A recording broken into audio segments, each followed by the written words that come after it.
ትዳር ተራራም ሸለቆም ነው፣ ሜዳም ዳገትም ነው።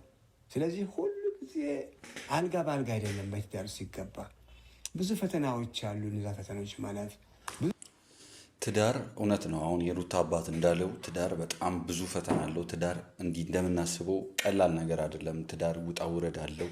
በጣም ብዙ የሚታለፉ ነገሮች አሉ። ማለፍ የማትችሉትን ስታስቡት ይህንማ አላልፈውም፣ ይህን እንዴት ላልፈው እችላለሁ ብላችሁ የምታስቡት ነገር ግን ግዴታ ማለፍ ያለባችሁ ብዙ ችግሮች አሉ፣ ብዙ አጋጣሚዎች፣ ሁኔታዎች አሉ። ነገር ግን ማያልፍ የለም።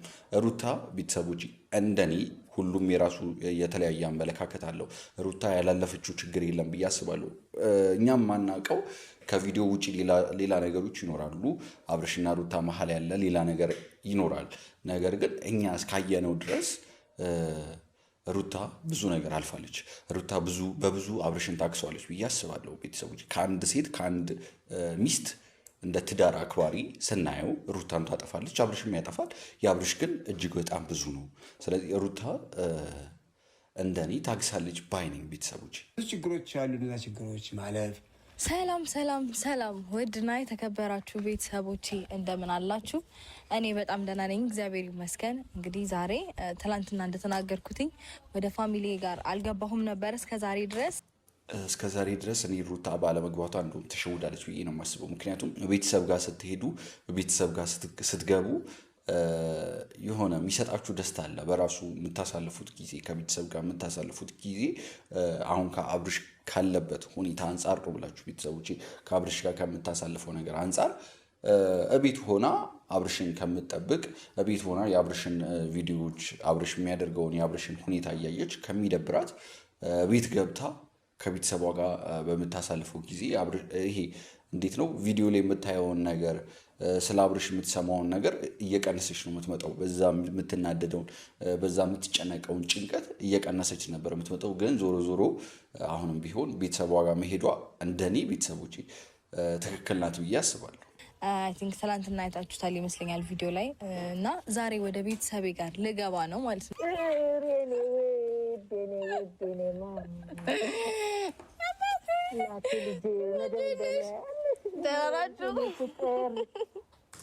ሁላችሁም በእውነት አንድ በረከት ልባርካችሁ። መባረክ ባልችልም ግን ከሀገር ውጭም ያላችሁ ከሀገር ውስጥም ያላችሁ ሁላችሁም የእናት ፍቅር ይስጣችሁ። በእውነት እናት ያላችሁ እናታችሁን ይባርክላችሁ፣ 1000 ዓመት ያኑርላችሁ። እስኪ ሁላችሁም አንድ ጊዜ ይህን ቪዲዮ አቆሙትና አሜን በሉ። አሜን። እኔንም ባርኩኝ። አሜን አሜን። ማይዬ ወይዬ አለሽልኝ። ደህና ናችሁ? ማር ወይዬ አለኝ መስገን። ደህና ናችሁ? ወይኔ አሁን እኮ ልወጣ ነበረ። ወዴት? ይኸው እንደዚህ አብሮብሽ ምናምን ተጠርቻ። ወይኔ ውድ ነይ ግቢልኝ። እሺ ነይ ግቢ ነይ ማይዬ። ሰላም ነው። አብርሽ ጋር ሆና እዛ ቤት ውስጥ ሆና እንደዛ አይነት ጊዜ ከምታሳልፍ በእውነት እዚህ መታ በቃ የእናቷን ፊት የአባቷን ፊት እያየች እንዲህ አይነት ፍቅር ከሚሰጣችሁ ሰው አጠገብ መሆን ራሱ እኮ መታደል ነው። ቤተሰቦች በእውነት ከቤተሰብ ጋር መሆን ደስ የሚል ነገር ነው። በቃ በጣም ደስ ይላል። የቤተሰብ ፍቅር እያያችሁ የቤተሰብ ፍቅር እየቀመሳችሁ ከዚህ አንጻር ነው ቤተሰቦች የማንም ልጅ ያለ አባት ያለ እናት እንዳያድግ የምመኘው። በቃ ማንም የትኛውም ልጅ የአባትን ፍቅር የእናትን ፍቅር በትክክል አይቶ በትክክል ቀምሶ ነው ማደግ ያለበት ብዬ አምናለሁ። ስለዚህ አብርሽ ማስተካከል ቢችል ቆንጆ ነበር። ነገር ግን ከአሁን አብርሽ ከሚያደርገው ነገር ከሚያወራው ከሚሆነው ነገር አንጻር ከባድ ነው። በእውነት አብርሽን ተመልሶ ለመቀበል ከባድ ነው። አሁን አይ ቲንክ ካልተሳሳትኩ ቅድም ፎቶ ፖስት አድርጎ ነበር አይታችሁ ከሆነ እና አስመሳይ ምናምን እንዴት ነው እኛ ያለንበት ዓለምና እኛ እያየን ያለነው ነገር አብርሽ እያደረገ ያለው ነገር እየተለያየ ነው። እንደዛ ነው ማሰበው። ቤተሰቦች እኛ ተሳስተናል፣ እሱ ልክ ነው። በቃ እኛ ያለነው በሱ መንገድ አይደለንም። እሱ በራሱ ዓለም ነው ያለው። ራሱ እያስመሰለ እንዴት አብርሽ እንደዛ ማስመሰል እንደሚችል ራሱ ግራ ይገባኛል። በቃ እዚህ ጋር ሲመጣ ሩታን ነው የሚመስለው፣ እዛ ጋር ሲሄድ ደግሞ ሄርሜላ ነው የሚመስለው። ከዛ በፊትም ብያቸዋለሁ፣ ፍቅር ጋር ሲሄድ ፍቅር ነው የሚመስለው፣ ሩታ ጋር ሲመጣ ሩታን ነው የሚመስለው። በቃ ትዳሩን የሚወድ ሰው፣ ትዳሩን የሚፈልግ ሰው፣ ለትዳሩ ክብር ያለው ሰው በቃ እንደዛ አይነት አክት ነው የሚያደርገው። ነገር ግን በጣም የተለያየ ነው። የሉም ማንም የለም አለ አባትሽም አለ። አሁን እኮ ከሱ ጋር አብረን ልንወጣ ነበር። የዚህ ትወጡ ጎረቤት ተጠርተን ባልኖርስ ቤት ባዶ ቤት ገብተሽ አይደብርሽም ነበር? የኔ የጣበቅሽ አለው እዚህ በር ላይ መናገር ነበረብኝ። ደህና ናችሁ አላችሁልኛ? ሰላም ነሽ አይደል? እንዴት ነሽ? እግዚአብሔር ይመስገን። ቸኩዬ ነበር የኔ ማር የኔ ውድ። እመጣለሁ እያልኩ እያጓጓችሁ ና ግባ። በቃ ነሽ ነው ግባ እስኪ ነው። እንዴት ናችሁ? ደህና ናችሁ? አለን ይመስገን። በቃ ቀለል አለሽ? እንዲህ ፈታ ብዬ እንዲህ ቀለል ወይ እንደ ቀላል አድርገሽ እኛ እኮ ድሮ ቢጃማ ምናምን እርግዝናው እንዳይታይ እያል እያካበርን ዛሬ ቀለል ባለ ሁኔታ ወይኔማ እኔ ውድ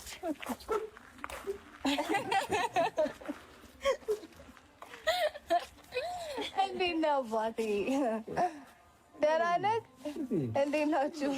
በጣም ነው ደስ የሚሉት በእውነት ፍቅራቸው በጣም ያስቀናል። ቪዲዮን እያየሁት ቤተሰቦች እኔ ሌላ ዓለም ውስጥ በቃ ረስቼዋለሁ። ቪዲዮ እየቀረጽኩ መሆኑ ምናምን ረስቼዋለሁ። በቃ ቀንቻለሁ ነው የምላችሁ። በጣም ነው ደስ የሚሉት። እግዚአብሔር ይመስገን ደህና ነኝ አለሁ። እግዚአብሔር ይመስገን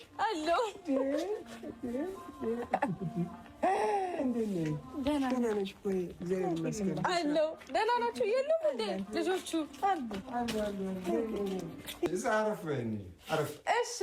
እሺ ጋሺ ኑ ቁጭ በሉ።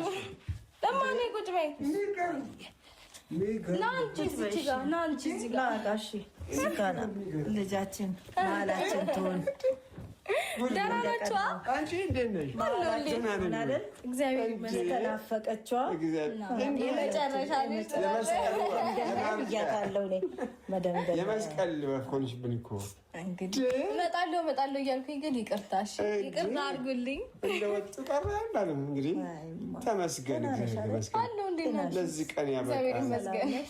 አይን ላይን አገናኘን። እግዚአብሔር ስሙ ይባረክ። እግዚአብሔር ይመስገን። አሜን። ሻለሁ እኔ ልጅ ደህና ናችሁ? አንቺ እንዴት ሰው ይናፍቀኛል ማትይ የምትገርም።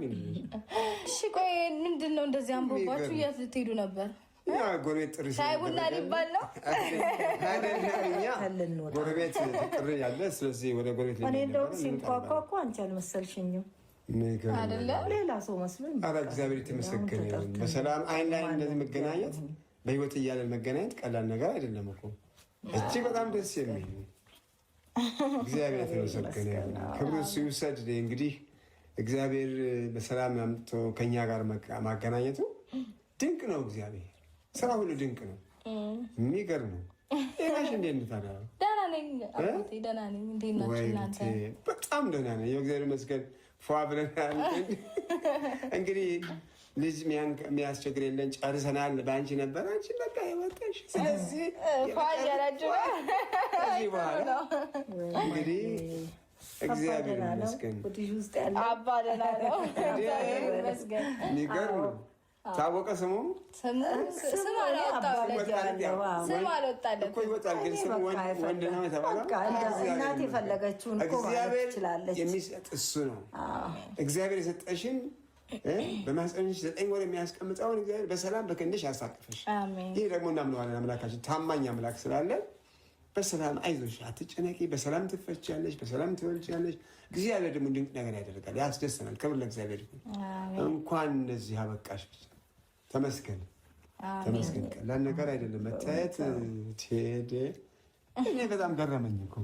አይ ቲንክ አለመናገር ይመስለኛል። ይኸው ማንም የለም ቤትም፣ ሁለቱን ያሉት እና አባቴና እናቴ ነው ያሉት። የመጨረሻ ልጅ አንቺ ነበርሽ። እንግዲህ ሁለታችን ማፋጠን ነው። አይ ብናገር ኖሮ በእርግጠኝነት ሰብሰብ ብሎ ይጠብቁኝ ነበር። እኔ በእኔ ቤት ሰርፕራይዝ ላደርግ ነው ብዬ ጭራሽ በሌላችሁበት ልገባ ነበር። እኔ አልሰማሁም። አሁን ብትናገሪማ ማንም አይወጣም።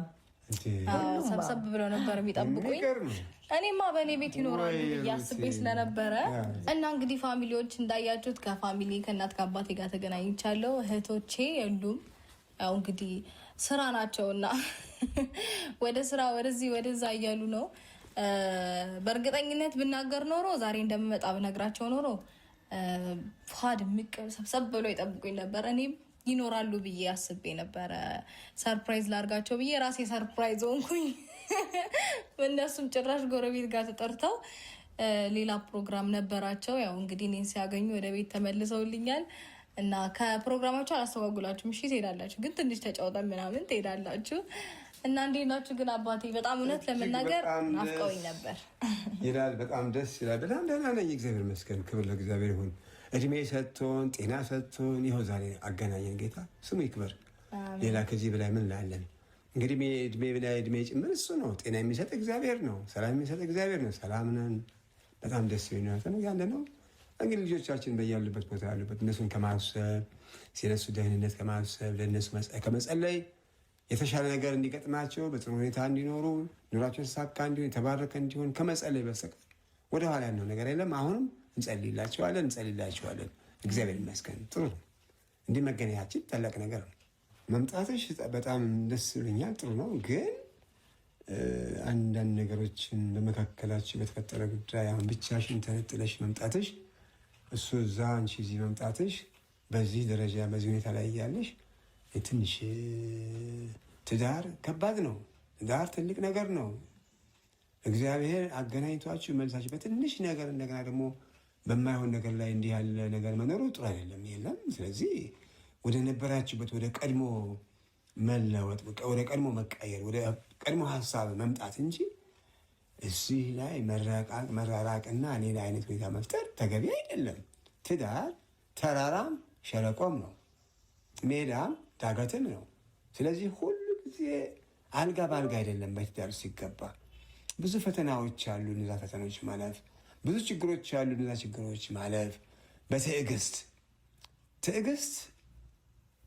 ፍሬ ያላት በለሷን የሚጠብቅ ፍሬ ይበላል ይባላል። በለሷን ገና ስትበቅል ያየት ሰው በለሷ አድጋ ፍሬ ስታፈራ ፍሬዋ ይበላል። ስለዚህ እቺ ፍሬ የላትም ተብሎ ያችን በለስ አይደለችም ብሎ ማጥፋት ተገቢያ ስላልሆነ ይህ